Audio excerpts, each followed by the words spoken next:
नमस्कार, मैं दीपक शर्मा, मेरे यूट्यूब मंच पर आपका स्वागत है।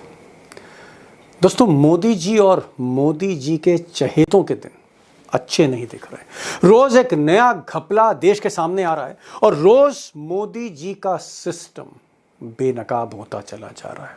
अब 4 दिन पहले ही नेता विपक्ष राहुल गांधी ने चुनावी धांधली को लेकर वोटर लिस्ट का सारा कच्चा चिट्ठा खोल दिया था और अब सुप्रीम कोर्ट के जज सूर्यकांत ने मशीनों के खेल को रंगे हाथ पकड़ लिया। जी हां, किसी निजी व्यक्ति ने नहीं, किसी प्राइवेट पर्सन ने नहीं, किसी विपक्ष के नेता ने नहीं, सुप्रीम कोर्ट के सिटिंग जज ने सुप्रीम कोर्ट के भीतर मशीनों का खेल रंगे हाथ पकड़ लिया है पहली बार। अब जस्टिस सूर्यकांत ने तो कमाल ही कर दिया। हरियाणा के हैं और उनके सामने हरियाणा का एक मामला आया और ये जो मामला था ये पानीपत के पंचायत चुनाव का था, जहां हारे हुए उम्मीदवार ने सुप्रीम कोर्ट में अर्जी दी कि साहब मेरे साथ नाइंसाफी हुई है, मुझे शक है कि मशीनों में घपला हुआ है और मुझे सरकारी अफसरों ने हरवा दिया है। अब जस्टिस साहब जज ठहरे, वो भी सुप्रीम कोर्ट के, उन्होंने फरमान जारी किया कि इलेक्शन ऑफिसर सारी मशीनों को लेकर, हर बूथ की मशीनों को लेकर सुप्रीम कोर्ट आए और सुप्रीम कोर्ट के रजिस्ट्रार से कहा कि सारे पक्षों को सामने बैठाकर वीडियोग्राफी कराइए और मशीनों की दोबारा काउंटिंग करिए। यानी ये जो मशीन है इनकी दोबारा काउंटिंग सुप्रीम कोर्ट के अंदर सबके सामने होगी। ऐतिहासिक फैसला था। अब साहब जस्टिस कह रहे हैं तो अमल तो होना ही था। तो साहब सारी मशीनों की काउंटिंग फिर से की गई, दोनों उम्मीदवारों को बैठाया गया और चौंकाने वाला जो नतीजा था उसने हिला कर रख दिया सारे सिस्टम को। जब दोबारा काउंटिंग सुप्रीम कोर्ट के भीतर सुप्रीम कोर्ट की निगरानी में हुई तो जो हारे हुए उम्मीदवार थे, जी हाँ ये साहब मोहित कुमार, ये जो हारे हुए थे ये जीत गए, इनको वोट ज्यादा मिले, और जो जीते हुए थे ये हार गए, कुलदीप साहब। यानी कहीं ना कहीं अफसरों ने, ऐसा शक है, अफसरों ने मिली भगत करके मशीनों का घपला किया, जीते वाले को हरा दिया, हारने वाले को जिता दिया। अब दोस्तों, जो सबसे चौंकाने वाली बात है या कल्पना से जो परे बात है वो ये है कि यही मशीनें थीं जो पंचायत चुनाव में इस्तेमाल हो रही थी, वही वोटर थे, वही बूथ थे, वही अफसर थे, वही पुलिस थी, वही व्यवस्था थी। लेकिन जब हरियाणा में उसी व्यवस्था ने, उन्हीं सरकारी अफसरों ने गिनती की तो मोहित साहब हार जाते हैं, उनको हरा दिया जाता है। और जब वही गिनती उन्हीं मशीनों पे, उसी व्यवस्था के सामने सुप्रीम कोर्ट में होती है जज साहब की निगरानी में, तो मोहित कुमार जीत जाते हैं। बिग क्वेश्चन इज कि क्या अगर हरियाणा के पंचायत चुनाव में घपला हुआ, जहां डबल इंजन की सरकार है, तो सवाल यह है कि हरियाणा विधानसभा में जहां घपलों के, मशीनों के, बैटरी के तमाम आरोप लगे, ऊपर से नीचे तक, राहुल गांधी से लेकर उम्मीदवारों तक जो कांग्रेस के थे, क्या फिर उन आरोपों में भी दम है? क्या विधानसभा में जो सरकार बनी अप्रत्याशित तरीके से, क्या उसमें भी खेल हुआ?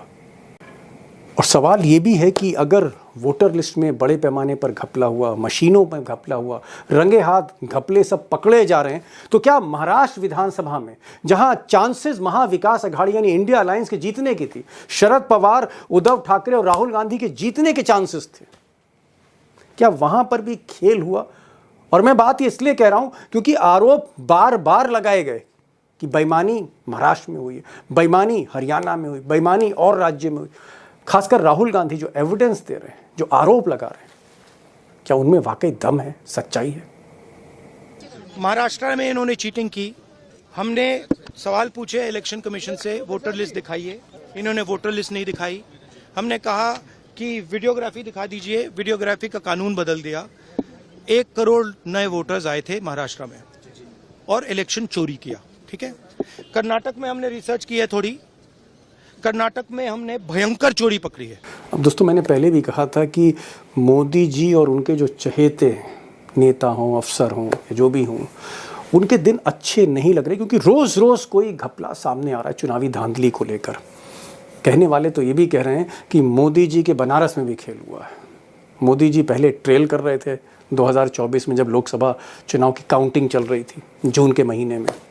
लेकिन बाद में अचानक प्रधानमंत्री ने चुनाव जीत लिया, कांग्रेस के अजय राय हार। इस तरह की बातें अब सरेआम होने लगी हैं।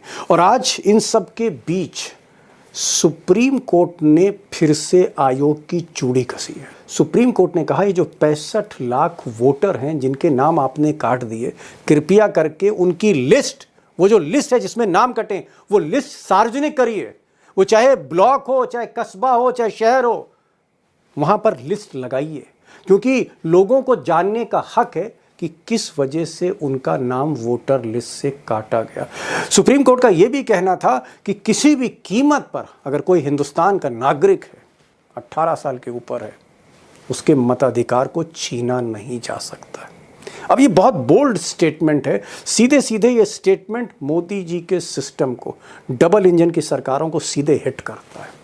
उधर इससे भी चौंकाने वाली बात यह है कि आरोप आयोग पर लग रहे हैं, इल्जाम आयोग पर लग रहे हैं, लेकिन परेशानी बीजेपी को हो रही है। और बीजेपी के सांसद हों, मंत्री हों, सब के सब आयोग के बचाव में आ गए, जैसे आयोग की वकालत कर रहे हों, आयोग की पैरवी कर रहे हों बीजेपी वाले। चुनाव आयोग संवैधानिक संस्था है, वो निष्पक्ष रूप से काम कर रही है। अगर किसी राज्य में ये जीते हैं तो चुनाव आयोग ठीक काम कर रहा है, अगर कहीं हार जाते हैं तो चुनाव आयोग गलत काम कर रहा है। इसलिए उनको किसी संस्था पर आरोप लगाने से अच्छा इनको खुद को अपनी पार्टी में मंथन करना चाहिए। दोस्तों, सवाल ये भी है कि ज़्यादातर ये जो चुनावी धांधली है, ये डबल इंजन की सरकारों में क्यों हो रही है? मतलब जहां पर राज्य सरकारें भी बीजेपी की हैं, वहीं पर इस तरह के खुलासे सामने क्यों आ रहे हैं? मिसाल के तौर पर हरियाणा, जहां डबल इंजन या ट्रिपल इंजन की सरकार है, वहां पर आपने पंचायत चुनाव की हकीकत देखी कि मशीनों में किस तरह से खेल किया गया, जो सुप्रीम कोर्ट ने पकड़ लिया। इससे पहले चंडीगढ़ के मेयर का जब इलेक्शन था, वहाँ भी बीजेपी की जो बेईमानी थी सरेआम कैमरे पर पकड़ी गई और सुप्रीम कोर्ट ने उसका संज्ञान लिया और उस डिसीजन को बदला। जैसे पंचायत चुनाव में मशीनों के खेल का डिसीजन बदला, चंडीगढ़ के मेयर का भी डिसीजन सुप्रीम कोर्ट को बदलना पड़ा, क्योंकि बेईमानी, चीटिंग सरेआम हो रही थी, कैमरा कैद कर रहा था उसको। सवाल इस बात का है कि क्या जो अफसर हैं, जो इन मशीनों का इस्तेमाल करते हैं, जो चुनाव कंडक्ट कराते हैं, जो इस प्रक्रिया में शामिल हैं, ऊपर के इशारे पर खेल कर रहे हैं? अफसर और नेता का कोई नेक्सस है, साठगांठ है? और इससे भी बड़ा सवाल ये है कि इस पूरे खेल में ये जो बेईमानी चल रही है, जिसके रोज़ खुलासे हो रहे हैं चौंकाने वाले, देश के लोकतंत्र पे जहां रोज़ प्रहार हो रहा है, इलेक्टोरल डेमोक्रेसी पर, क्या इस पूरे खेल में मिस्टर मोदी का सिस्टम शामिल है या नहीं शामिल है? दोस्तों, सवाल तो मुश्किल है, लेकिन जैसे जैसे एविडेंस मिल रहा है तो इस सवाल में दम है कि क्या डबल इंजन की सरकारें इस खेल में शामिल हैं, मोदी जी का जो सिस्टम है इसमें इन्वॉल्व है या नहीं है। आज मैंने इसीलिए इस देश के बहुत ही experienced political journalist Vinod Sharma ji को बुलाया है, न्योता दिया है। सीनियर आदमी हैं, उनकी बातों को सुनिए। कभी कभी इमोशनल भी हो जाते हैं, लेकिन बातों में गहराई है। गौर से सुनिएगा विनोद शर्मा जी को। और मैंने हेमंत अत्री साहब को बुलाया है। हेमंत अत्री वो पत्रकार हैं जो राजनीति भी देख रहे थे और तकरीबन 20-22 वर्षों से इलेक्शन कमीशन को भी कवर कर रहे थे, इलेक्शन कमीशन की रग रग से वाकिफ़ हैं। तो ज़रा अत्री साहब को भी सुनिए और विनोद जी को भी सुनिए और खुद आकलन करिए कि इस देश में चुनाव धांधली के नाम पर क्या क्या हो रहा है। और ये जो एविडेंस आ रहे हैं, ये क्या बता रहे हैं कि देश क्या तानाशाही की तरफ बढ़ रहा है, क्या लोकतंत्र वाकई खतरे में? अत्री साहब, मेरा सवाल ये है कि सुप्रीम कोर्ट ने आंखों के सामने ये जो बेईमानी कह लीजिए या चीटिंग कह लीजिए, धोखाधड़ी है, वो पकड़ी है हरियाणा सरकार के अफसरों की, जिन्होंने हारे हुए आदमी को जिता दिया। कांग्रेस कह रही है कि साहब, पहली बार मशीनों का खेल किसी लोअर कोर्ट ने नहीं पकड़ा है, किसी प्राइवेट पार्टी ने नहीं पकड़ा है, इसको custodian of the constitution supreme court इस मामले को पकड़ रहा है। क्या अब कांग्रेस कह रही है कि साहब बेईमानी तो हमारे साथ भी हुई है उसी हरियाणा में, उन्हीं मशीनों से? तो ये जो विपक्ष, अब जो एक नया सुर मुझे सुनने को मिल रहा है, इसमें अब कितना दम है? कांग्रेस जो कह रही है कि साहब हमारे साथ बेईमानी हुई है और इन्हीं मशीनों से हमारे साथ बेईमानी हुई है और इन्हीं अफसरों ने की है। इसमें कहां शक मान रहे हैं आप सोच करके देखिए एक बार। काउंटिंग के टेबल के ऊपर जो उस बूथ का रिटर्निंग अफसर था, जो जो उसको हेड कर रहा था जी, उसके लिए, उसके खिलाफ क्या कार्रवाई की सुप्रीम कोर्ट ने? आई सैल्यूट सुप्रीम कोर्ट के, उन्होंने न्याय दिया, बहुत अच्छी बात है। लेकिन जिसने ये किया है उसकी अकाउंटेबिलिटी फिक्स करने का कहीं कोई जिक्र है क्या? सेम इज द केस जिस तरीके से वर्बल डायरिया जस्टिस चंद्रचूड़ ने किया था मसीह के केस में, हम ये कर देंगे, हम वो कर देंगे, फैसला बदल दिया। मैं कह रहा हूं कि यहां पर एक नया प्रेसिडेंट क्यों नहीं सेट किया, मसीही को क्यों नहीं टांगा, ताकि कोई काउंटिंग अफसर है वो जो दोबारा जहमत ना कर सके, हिमाकत ना कर सके।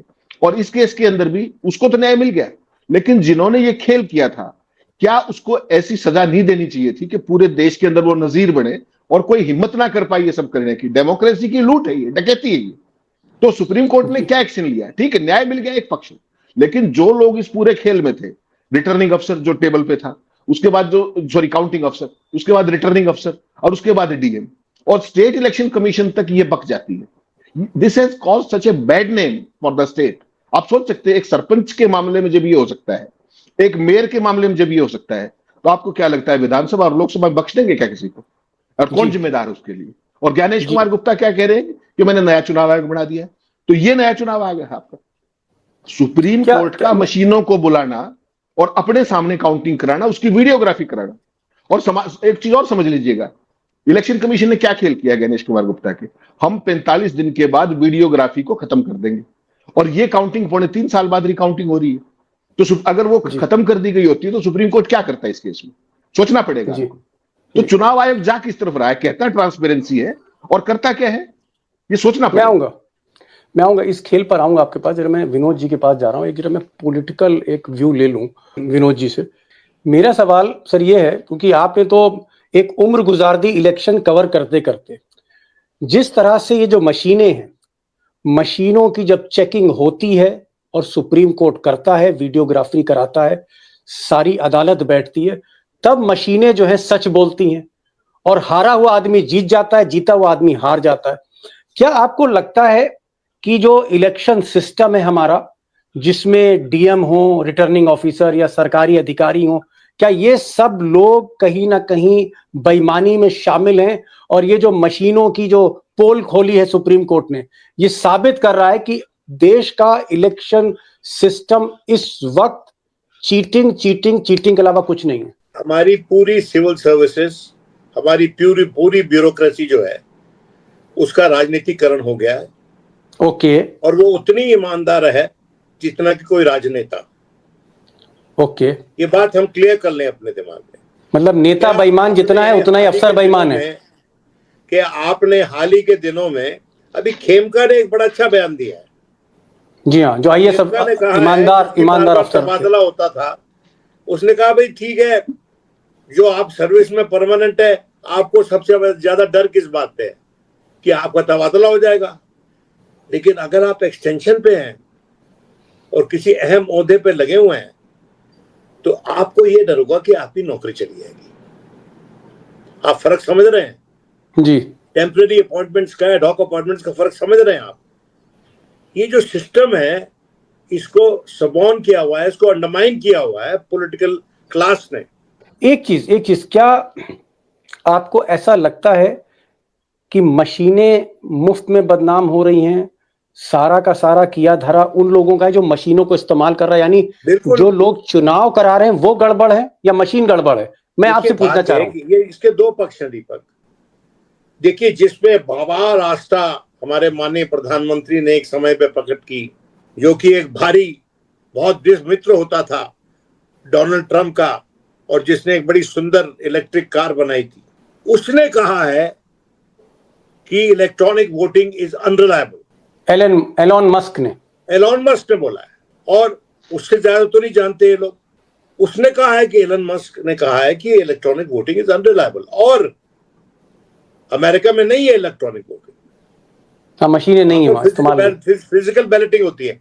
आप देख लें कि देश की दुनिया की किस एडवांस्ड कंट्रीज में इलेक्ट्रॉनिक वोटिंग होती है। आप मुझे बता दो, उनके नाम ला के देख लो, क्या वो आपके लिए रोल मॉडल हैं?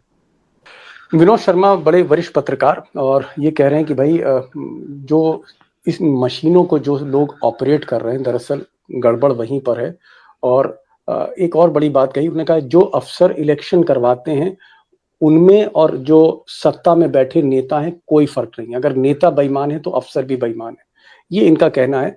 और कहीं ना कहीं इन्होंने ये भी एक बात कही, उन्होंने कहा मशीनें जहां तक दुनिया के बड़े मुल्क हैं जो एडवांस कंट्रीज हैं वहां पर मशीनें इस्तेमाल नहीं होती हैं। अमेरिका का इन्होंने एग्जाम्पल दिया, एलॉन मस्क की बात करी कि एलॉन मस्क का भी कहना है कि मशीनें जो हैं वो भरोसेमंद नहीं है, कहीं ना कहीं क्रेडिबल नहीं है, ये बात उन्होंने कही है। मैं आऊंगा विनोद शर्मा जी के पास आऊंगा, लेकिन जरा मैं हेमंत जी के पास जा रहा हूँ। हेमंत जी, आप हरियाणा के हैं और हरियाणा के किंग हैं आप पत्रकारिता के। मैं किसी भी हरियाणा के वासी पर कोई टिप्पणी नहीं कर रहा हूँ, ना आपको बुरा लगे, मैं सिर्फ ये कह रहा हूँ कि ये सारा खेल हरियाणा में ही क्यों हो रहा है। हरियाणा की जो राजधानी चंडीगढ़ है वहां हम देखते हैं मेयर के चुनाव में कैमरे पर धांधली पकड़ी गई और सुप्रीम कोर्ट को हस्तक्षेप करना पड़ा और सुप्रीम कोर्ट ने बेईमानी पकड़ी। अब पंचायत का चुनाव है, वहां भी बेईमानी हो रही है, अफसरशाही पर्दे डाल रही है, हाईकोर्ट चुप है, सुप्रीम कोर्ट ने फिर रंगे हाथ पकड़ लिया। तो सारा खेल हरियाणा में ही क्यों हो रहा है? और अगर हरियाणा में ही सारा खेल हो रहा है तो क्या विधानसभा में भी खेल हुआ था जो राहुल गांधी कह रहे हैं कि